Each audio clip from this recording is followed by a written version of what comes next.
Muy buenos días, familia. Aquí seguimos un día más, una mañana más de miércoles para seguir compartiendo y enseñando la bendita y la poderosa palabra de nuestro buen Dios, que hoy nos vamos a detener en el versículo 27 del capítulo 13 de Mateo, que dice así la palabra de Dios.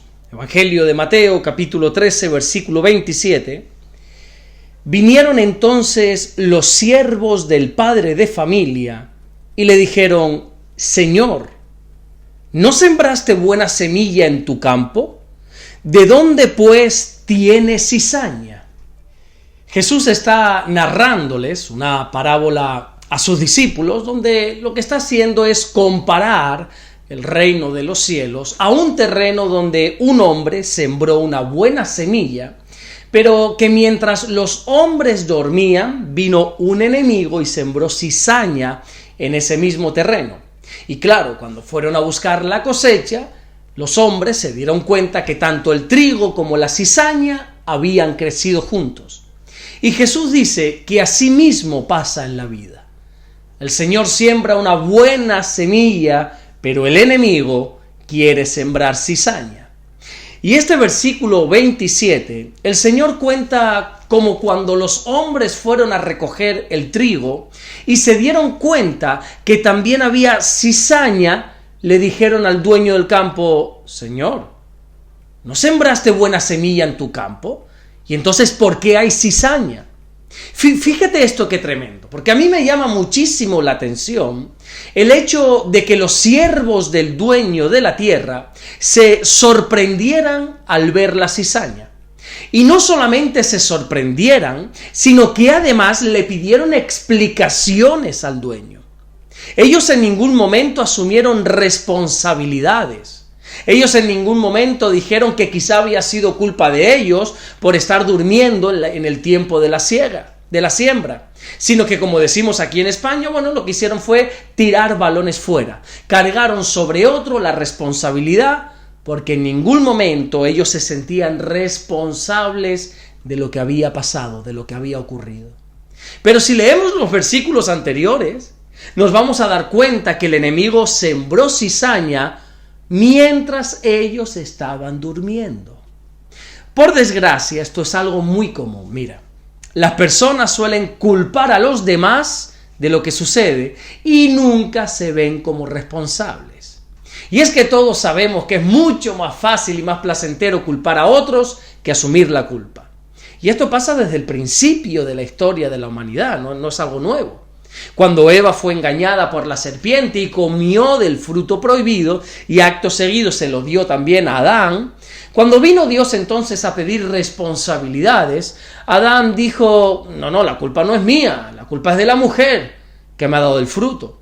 Y cuando Dios le pide responsabilidades a la mujer, le dice: no, mira, la culpa no es mía, sino que la culpa la tiene la serpiente, que fue quien me ofreció el fruto.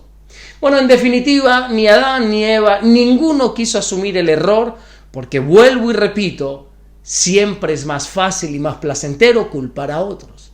Te voy a poner un ejemplo muy cotidiano, por lo menos aquí en España. Mira, es verdad que a mí personalmente no me gusta el fútbol, honestamente. Yo no dejo de hacer absolutamente nada por ver un partido.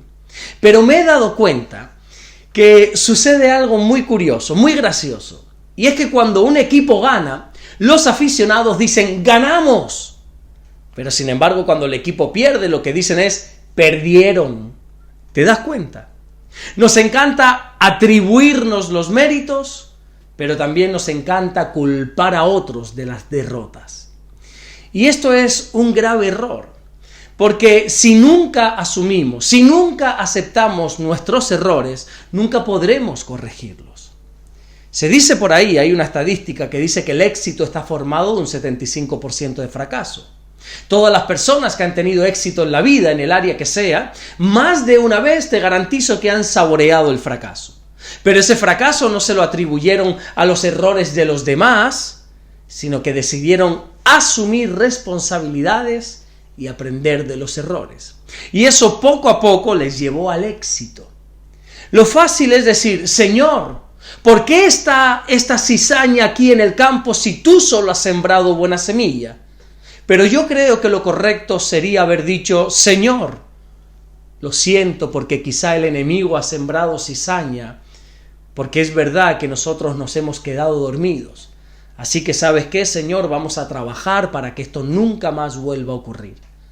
Ahora bien, no nos podemos olvidar del propósito de esta parábola, que es mostrar cómo el enemigo siembra cizaña entre los hijos del reino, en medio de la iglesia.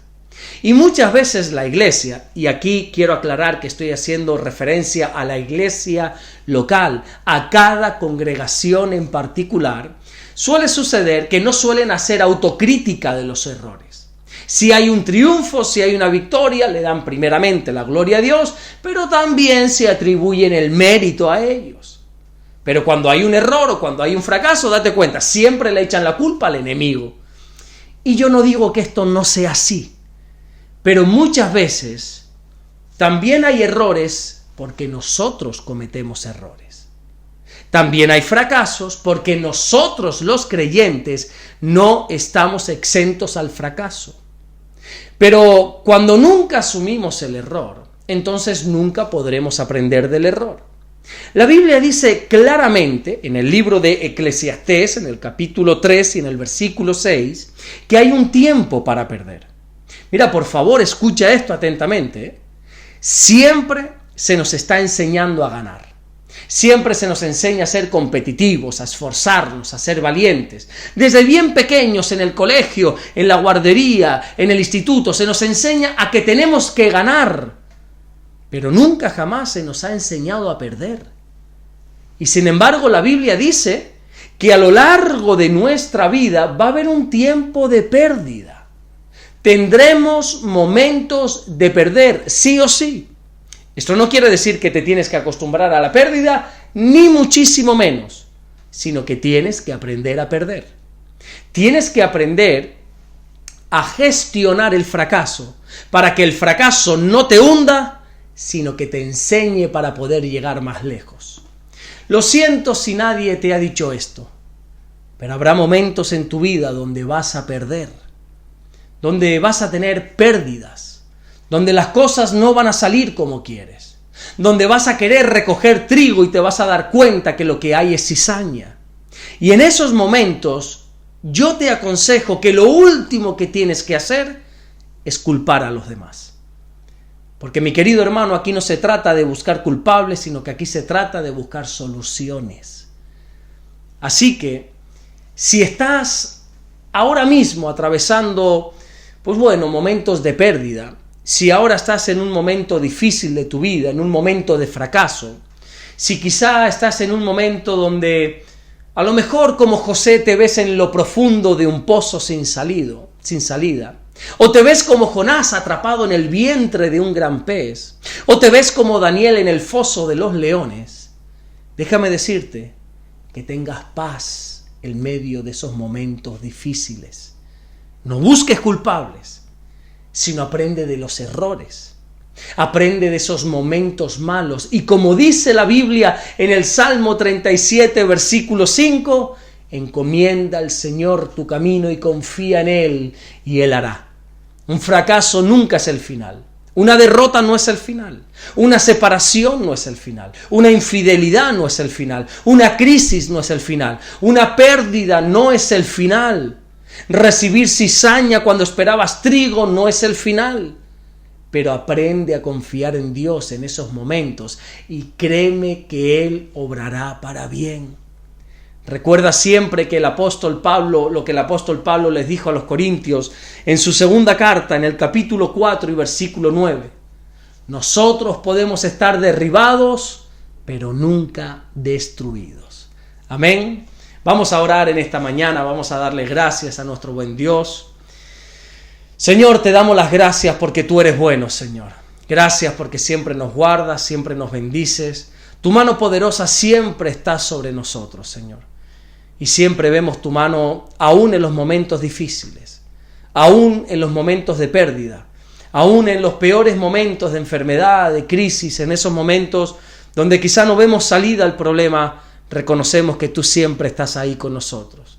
Gracias, mi Dios, por todo lo que estás haciendo y gracias también por todo lo que vas a hacer en el nombre bendito de tu Hijo amado Jesús. Amén y amén. Que Dios te bendiga. Nos vemos mañana jueves para seguir compartiendo la palabra del Señor. Yo me quedaré por aquí un rato más estudiando para el culto de esta tarde, que te pido que si por favor puedes estar orando para que todo salga bien, para que la palabra sea predicada, sea enviada y sea entendida por todos aquellos que van a venir al culto.